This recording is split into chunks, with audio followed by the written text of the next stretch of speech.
Hello, hello. So, top 5 inventions that came too early. Now, this is both the more difficult one and the more random one because how can an invention come too early? When a steam train arrives, it's obviously steam train time. So saith Terry Pratchett. So saith us all.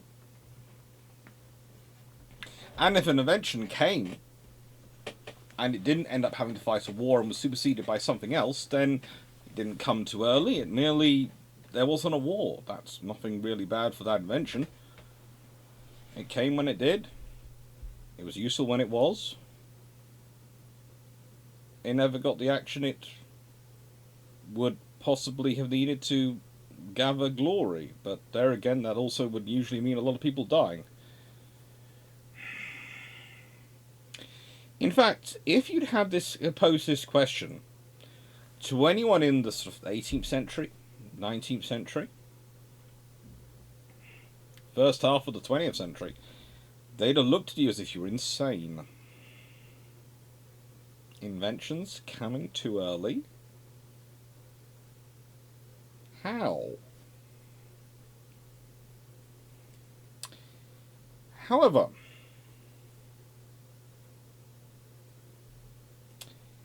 if we consider the newness that people currently are going on and obsessing about now, the scramjet. It's the key to hypersonics. It's the key to all sorts of things. The engine that is of our dreams. Maybe, maybe not. There's a possibility it's good. More than likely it is. More than likely it is very good. But it's not the newness. It really isn't. Because the scramjet is the development of the ramjet. And the ramjet, well, was first patented and conceived of in something we would consider a ramjet it's for by René Loren in 1913. The trouble is, the metallurgy was inadequate. The materials available could not provide the aircraft with the engine for aircraft that he wanted to build. We can all think about that though. Ramjets, if they've been working from 1913, 1914, imagine the world we might be living in now, especially if they've been developed by France. Imagine the impact on World War One that could have had.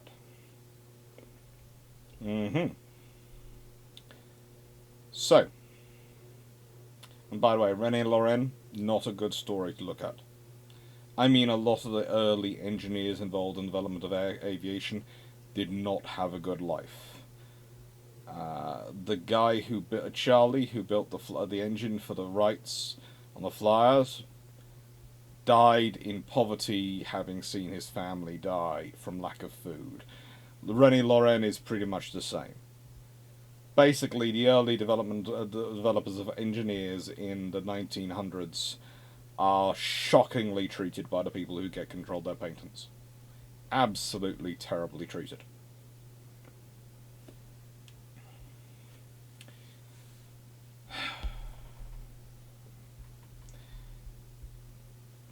Rather like, well, how do I put this politely? Historians were before YouTube and Patreon came about. No, seriously, honestly, they were treated far worse. Historians, for some reason, still had a bit of a cachet. Even if you were poor, you still had the cachet of, I'm a doctor of history. It works. Technically, I'm a doctor of war studies, or doctor of the philosophy and practice of warfare. But we'll leave that to one side. I go by Doctor of War when I need to differentiate myself from Doctor Who. Well, I did until he did up the War Doctor thing, and then that's just coming into, that's just copying me, okay? That is just coming into my turf. Seriously. But leaving that all to one side, without your support, none of this would be possible. I also said in other videos, I am planning YouTube till 2030. And the only reason I'm not planning it beyond that, my own considering is I don't know what technology is going to be like in 2030. Who knows what it's going to be like in 8 years' time? It could be really fun. It could be really insane. It could be I could be presenting to you in a 3D auditorium which we could all be in and could be an absolute hologram. We could all be in our little own holopads at home, but we'd see an entire 3D world around us. And I'd be there, resplendent with beard, probably slightly fixed eyes, because, you know, mine are a little bit off the level. Don't get bashed in rugby. Don't get bashed in rugby. And, you know, maybe a six-pack, which I haven't actually had to spend hours in the gym for. Just some minor alterations to go with the holographic projection, okay? Just some minor ones. And the fluffy research assistants will be the ones going around. And when I flick my fingers, the fluffy research assistant of your choice will deliver the book I'm going to be reading from or the materials I've prepared to your own personal table, so you can peruse through them while I'm discussing the concept with you. Yeah, think about that. That could be what it's like in 2030. Who knows? Alternatively, I could still be in the same shed. I hope I'm not. I hope I've managed to move into a place on my own by that point. Even if it is a rather large shed. I like log cabins. I seriously do toy with buying land and building a log cabin.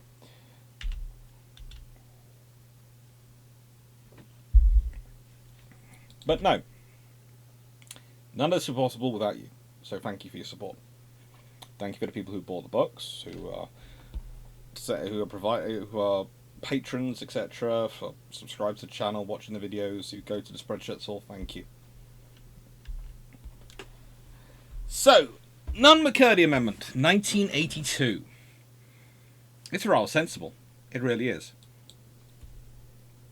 It's sensible. I agree with this idea that, you know, when a program reaches more than 25% beyond per unit what was originally estimated, when programs go greater than 50% of their original estimate, there are limitations. There are factors which come into play. I would hope such a program would stop the practice of companies giving you a very low headline figure and everything is an add-on.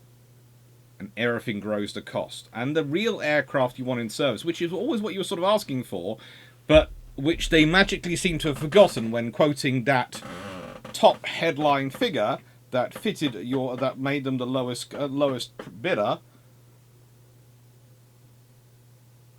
just makes it extortionate. However, there are problems for that.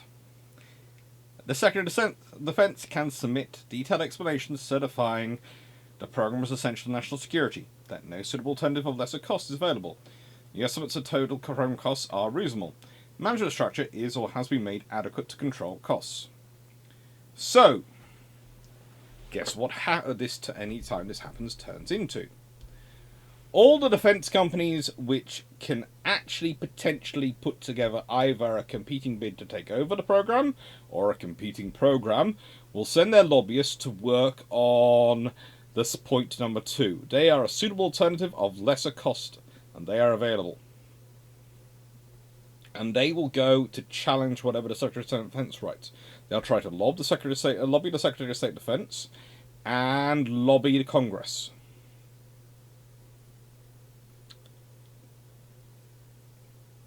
There are various groups which are going to say the program is not essential to national security. All those trying to lobbying for funding being transferred to their area of the Defense Department. Those things will always come up.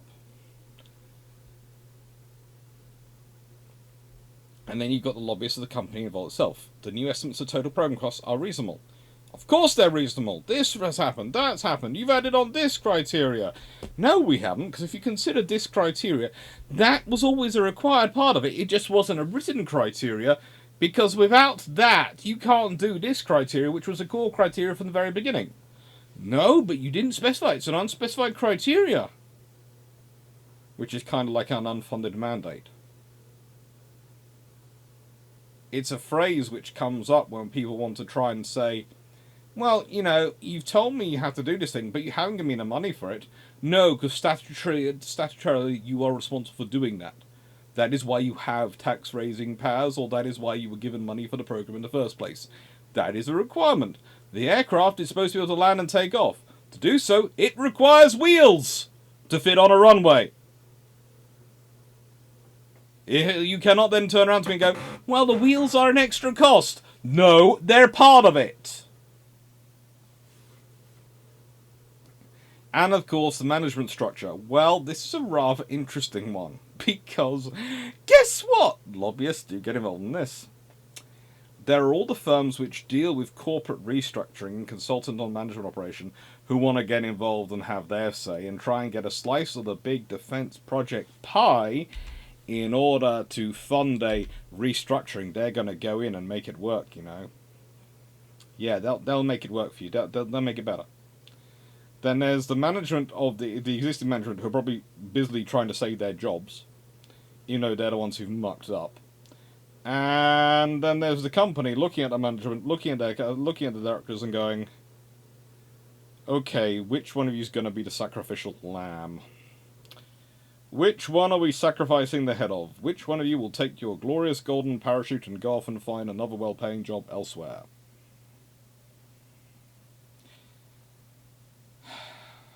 There are people who believe, on listening to Bill the Trumps, that Drac is the cynical one of the three of us.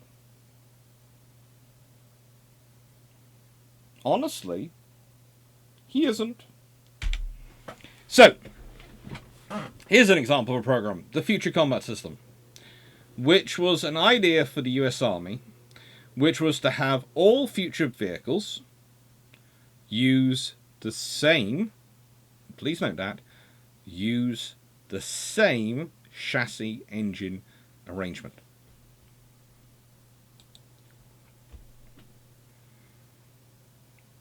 It's a very sensible program. It is, again, it's nothing I would object to. Honestly, I can't understand why there were people who objected to it, but no, it was got rid of. And actually, what they did was they rolled it into the Army Brigade Combat Team Modernization Program, which is still going, and it's producing a strategy to build a versatile mix of tailorable, networked brigade combat teams. Which honestly sounds even more vague than the Future Combat Systems program. And I've looked through them. There are several good points. But honestly, it's just getting vaguer. And you do wonder if the reason it's getting vaguer is the moment you put out an idea of what you offer, of what you're planning to offer, you're then held to it. And you're told you have to produce a timeline for when it's going to be available. And there's a particular YouTuber who I like to watch quite a lot, who I often have on in the background while I'm writing. They're not a history channel.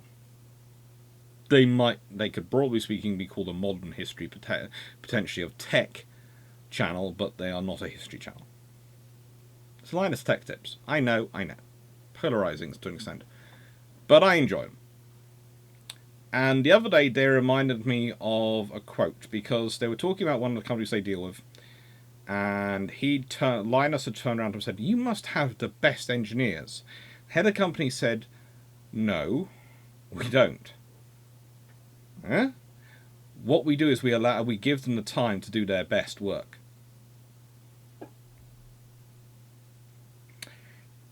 And that made me remember a quote from an engineer who ran a shipyard in the 1930s and World War II for Britain. He was an American gent. And when he was asked how he turned out good quality engineering, he often turned it out early. He turned around to the people who were asking me, and said, "Quite simple. I take whatever time I'm told by my engineers. I double it and tell everyone else it'll be that time, and then I tell my engineers to take their time. They usually do. It's never completed at their timetable, but more often than not it's finished before my timetable. So I look great and have delivered the project early. My engineers have done their best because they have been able to work to the point at which they've been able to go off and test things when they are worried it might not be working, rather than try and push something through to meet an artificial deadline." I don't think he used the word artificial deadline, but, you know, that's basically, it's a whole long quote, and I did paraphrase it quite a bit, which is why I haven't used his name.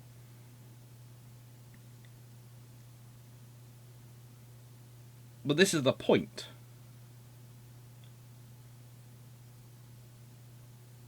If you push invention, you cannot force invention.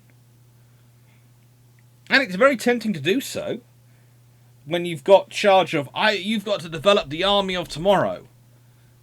Well, first of all, you have to work out what the army of tomorrow is going to look like, needs-wise.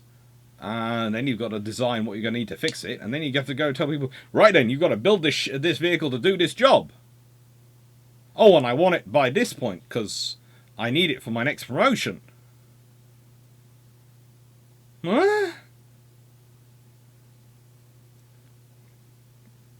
If we look at the programs in the 1920s and 1930s, if we look at even World War II,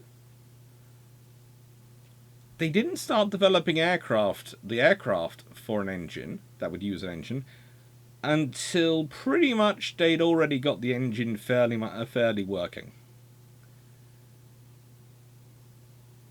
Yet nowadays, people want to develop a whole fleet of systems before they've got anything working. And then we have the expeditionary fighting vehicle. And this is something which I actually really loved. I thought it was a really good idea. And then it became the Marine Personnel Carrier, which then became the Amphibious Combat Vehicle, which has been restructured through, and which is based on the Iveco Super AV and modified by BAE.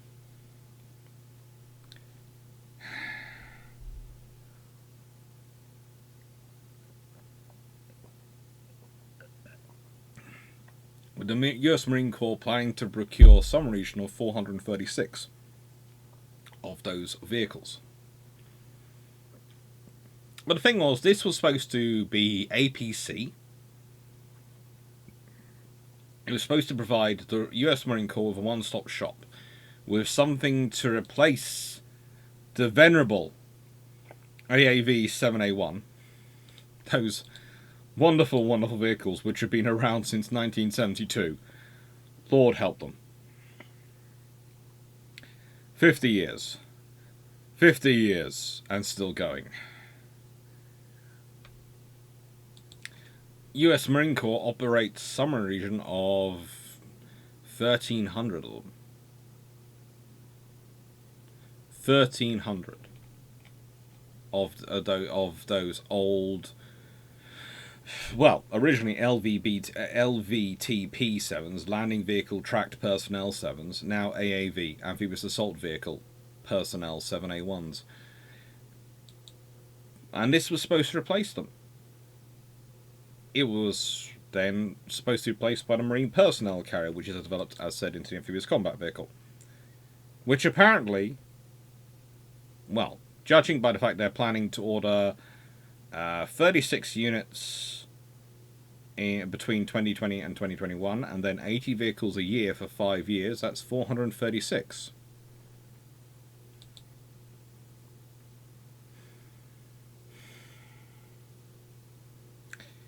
I'm hoping they're going to get some more, because I don't think the US Marine Corps wants to jump down by almost 2/3 of their vehicle strength in terms of assault vehicles.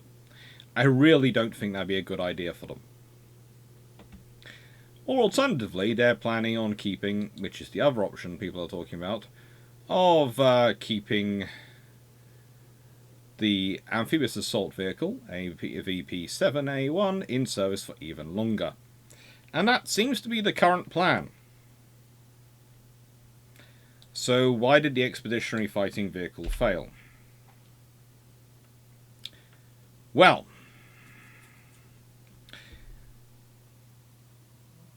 to quote the statement from the Commandant of the Marine Corps, General Amos, he supported the cancellation of the expeditionary fighter vehicle because, according to this statement anyway, today the Secretary of Defense announced termination of the expeditionary fighter vehicle program. I support his decision. After a thorough review of the program within the context of a broader Marine Corps force structure review, I personally recommended to both the Secretary of Defense and the Secretary of Navy that the EFV be cancelled, and that the Marine Corps pursue a more affordable amphibious tracked fighting vehicle. Despite the critical amphibious and warfighting capability the EFV represents, the program is not affordable given likely Marine Corps procurement budgets. The procurement and operations maintenance costs of this vehicle are onerous. After examining multiple options to preserve the EFV, I concluded that none of the options meets with what we consider reasonable affordability criteria. As a result, I decided to pursue a more affordable vehicle.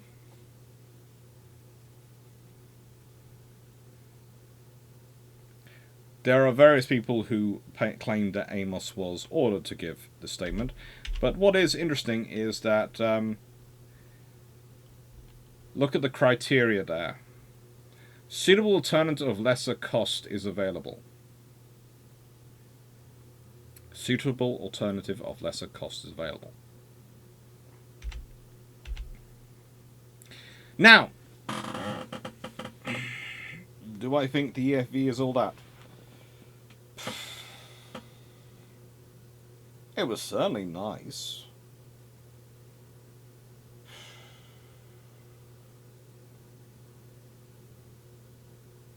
But it has also, like other projects, become a Christmas tree product. Everyone was hanging their future on it. Everyone was going, oh, it's got to do this for me, it's got to do that for me, this for me, this for me, this for me, this for me. All these people were like, me, me, me, me, me, me, me.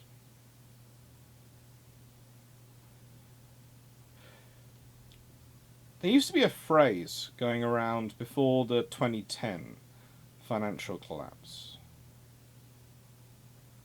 The big financial collapse in that sort of period. Some of the banks were considered too big to fail. People forget about that now, but they were. There's no such thing as a bank that is too big to fail.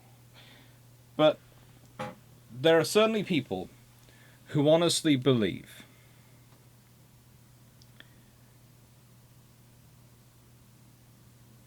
that some projects in the armed forces are too big to fail. That no matter what you tack on, they won't be cancelled. So therefore, you tack on all your hobby horses onto them to guarantee that hobby horse gets developed. If you can link your hobby horse into that project in any way, shape or form, you will get the funding you need. And this is a curious problem we have. Because, again, it's useful, though, to link in all those different groups. Because if you link in all those groups, you then have access to all those groups' lobbyists. All the companies which are involved in those those sub-projects suddenly start fighting. All those potential constituents and voters and employed people in various states in the United States or various parts of the UK, etc., or any country, suddenly become a factor in the decision-making process. So it actually is sensible to expand the program. But a program can still become too big a target. It can become a threat to other big programs. At certain points, it becomes tangentially a threat.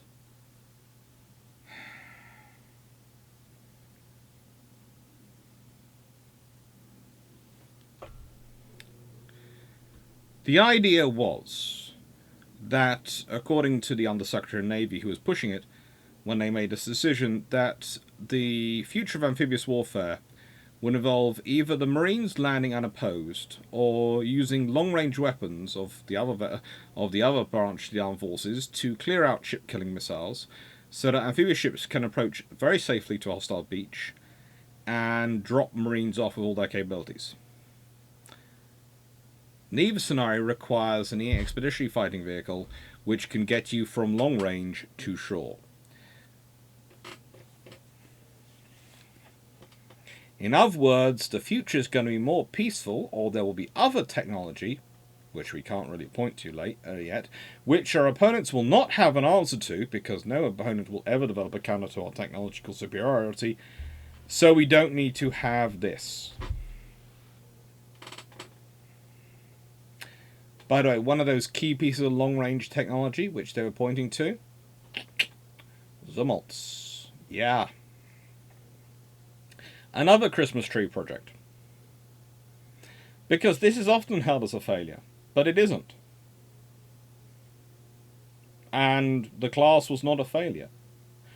There's some of the technologies which are supposed to be fitted on them failed, but those technologies, well, railguns are an interesting one. Because the problem that seems to come is between its sustaining rate of fire with capacitors and with the ability to actually provide enough energy to do so.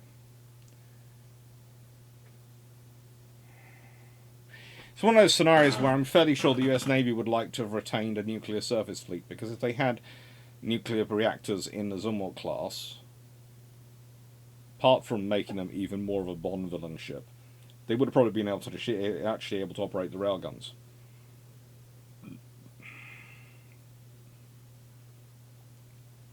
They would have been able to operate the railguns. Probably. Maybe they'd have needed some capacitors, etc., and some systems to sustain the charge, but with a reactor, you'd have more than likely had the sheer raw power necessary to do so. That it would not have been a long-term charging thing. It'd been a case of, beep, okay, we're firing. Beep, we can fire again. Beep, we can fire again. Beep, okay, we can fire again. Beep, we can fire again. So the beep was broken. Make the beeping noise, seaman. Beep, fire again. Beep, fire again. Beep, fire again. Make it with more heart, seaman. Beep, fire again. Beep. Sorry. It's one of those things where you sit there and look and goes, these ships could have been really kind of interesting. They are interesting.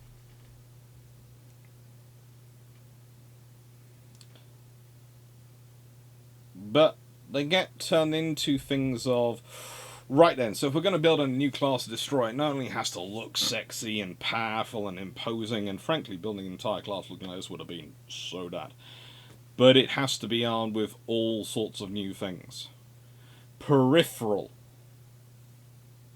VLS. Why?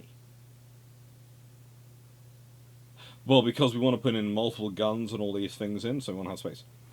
Okay, but couldn't you just make it slightly longer and have the VLS built in the ship like you normally do? Or have the peripheral, but have that for your air defense missiles, and then have strike missiles in a block somewhere? Because that would make sense. A little bit more conventional thinking. A little bit less wanting to attack every single idea on this project, and it would be considered a massive success. As it is, it's considered a failure, or an invention that came too early. Because when railguns, and I think they are most likely of things to become available, because we have managed to get emails working, so railguns should really not be that difficult. But it's no surprise that emails are working on vessels which either have massive power plants anyway, or are nuclear powered, and it seems to be mostly they're working on nuclear powered when they're being used in a regular cycle. Most of the details of them being used on vessels' massive power plants are quite a long time to charge between their usage, which might suggest they're not quite so useful for ships like that.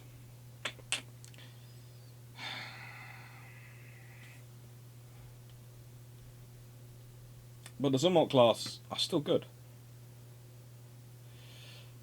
And you might ask, why am I going for American projects? Because, honestly, I've shouted myself hoarse enough in the past over British projects. The trouble is, when it comes to British projects, or some of the European projects, I know too many of the people involved who made the silly decisions. And I might actually start naming names by mistake because I get annoyed. And then that goes out on a video. Or I have to re-record it and do the American version anyway because I just get sued.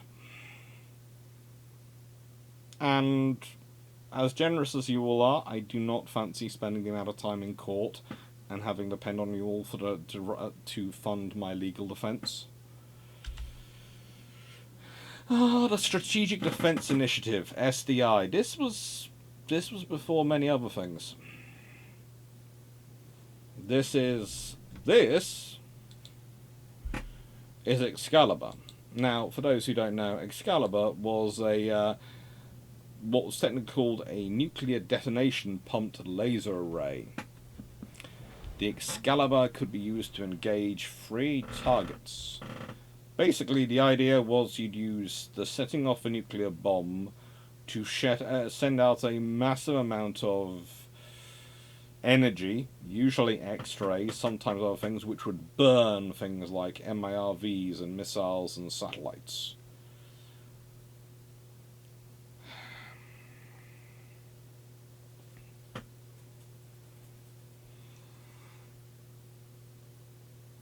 It's a great idea. It's announced. Hey, we have this concept. We're going to develop it into reality.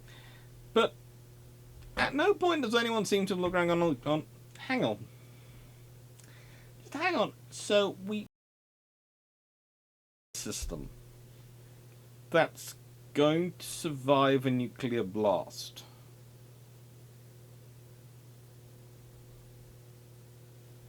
Or how are we going to do this exactly?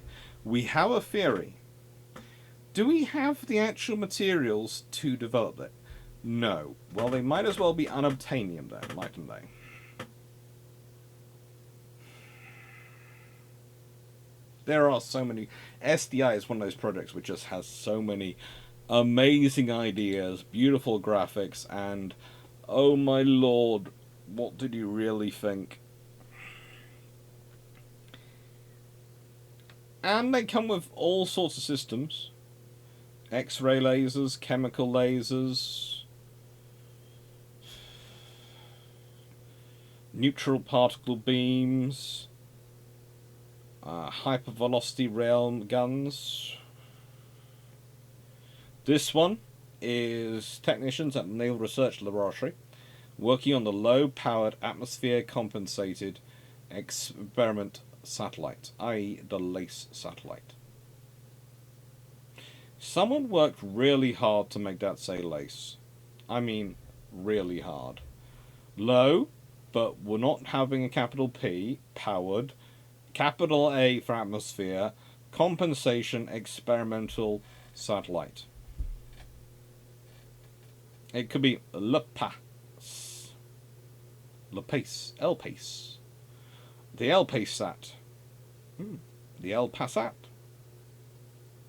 But no. LACE satellite.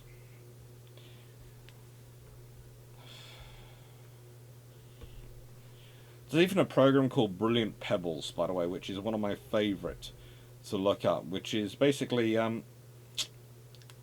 teardrop-shaped projectiles made of tungsten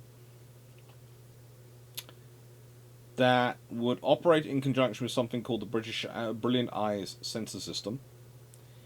And basically, the pebbles were supposed to be autonomous.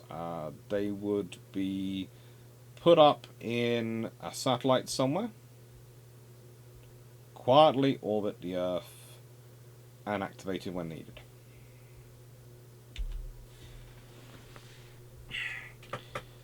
What's interesting to note about Brilliant Pebbles, and the one that makes me quite so interested in the idea that it's completely got rid of it, there are very few conspiracy theories that hold much water for me, I have to admit, but The one I do sometimes go is that was Brilliant Pebbles actually further along than is often discussed?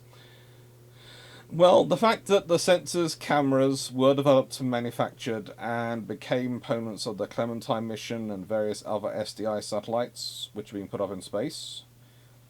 And despite it being cancelled in 1994, again, the idea of there being satellites up in space which have innocuous duties but have a small pod on them, which might be filled with, or a small section which suddenly would post out, which turns out to have rods from gods, as they're called, as watermelon-sized, teardrop-shaped tungsten projectiles basically come out of them and use gravity and some form of guidance system to direct them at their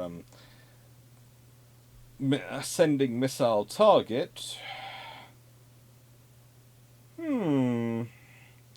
Doesn't seem that impossible. Of course, though, I do realise it is cancelled. It was cancelled by the Ballistic Missile Defense Organization due to the various treaties, and is therefore it honestly doesn't exist. I just think out of all the options, that would have been the most easy to actually deploy and the most conventional of all the ones which are looked at. But the trouble is with the SDI is it's so many cool ideas, not much in terms of development. And then we have this. Now, there are many things which annoy me about the LCS. The not fitting of the sacrificial anodes being possibly one of the biggest. However, the other is the debate it creates about modular warships. Because the amount of people who use it to say the idea of modular warships is a failure. But the trouble is, the Danish have been doing it not only better, but for longer. A lot longer. Stanflex has been around for ages. So what's the problem here? Well, honestly, when I look into the system, I would say it's the way the Americans approached it. And this is no critique of them. There was a very sensible idea of competition going on, which is good. But the trouble is, American defense firms have reached a point and level of competition now where I'm surprised any of their systems work together with any of their competitor systems.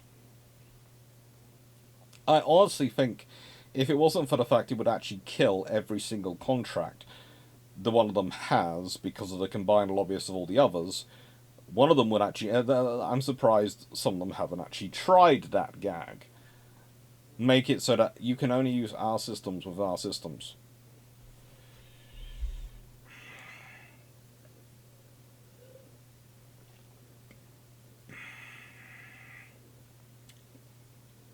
As it is, Stanflex is a very interesting system. It's incredibly modular. However, it's incredibly also the product of a minor power. It doesn't have the range and systems which a power like America would want it to have.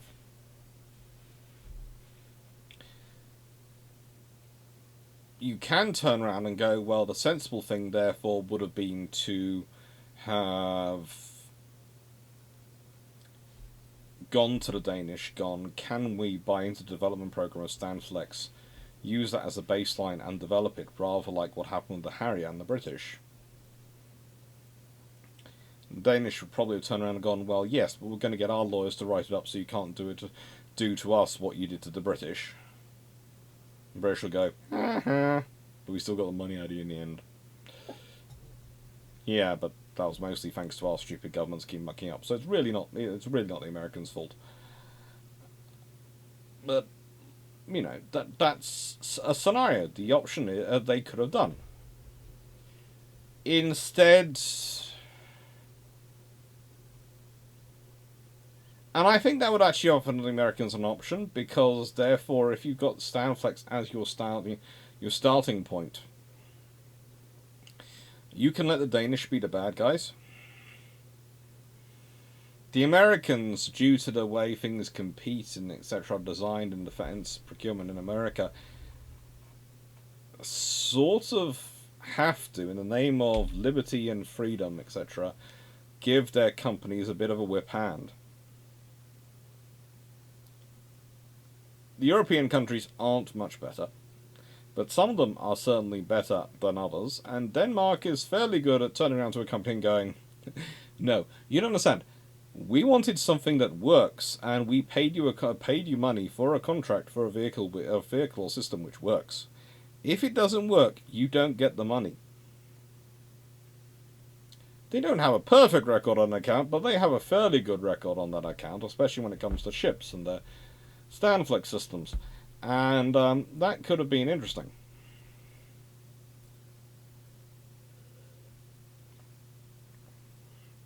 It could have also led to them actually maybe joining it together for the whole project and developing a joint frigate together. In which case, the current British Type 31 project might be the British version of the Danish-American frigate project. Because that's the interesting thing. In America, it would be called a literal combat ship. In Denmark, it would have been called a frigate. It might have meant that the Americans ended up with a load of Ivor Hoodfelts of some description. Not a perfect fit, I do admit, for what the LCS was wanted for, but not a bad option. I don't think there's many American officers who would complain about having a whole batch of these wandering around their fleet. They'll probably go, yeah, there are things we'd like to change, but on the whole, we can make use of them. Ah, well. So tomorrow is, when this comes out tomorrow, is the last day when these are coming through. Every day. I hope you've enjoyed them. I've got another 2 to record tonight.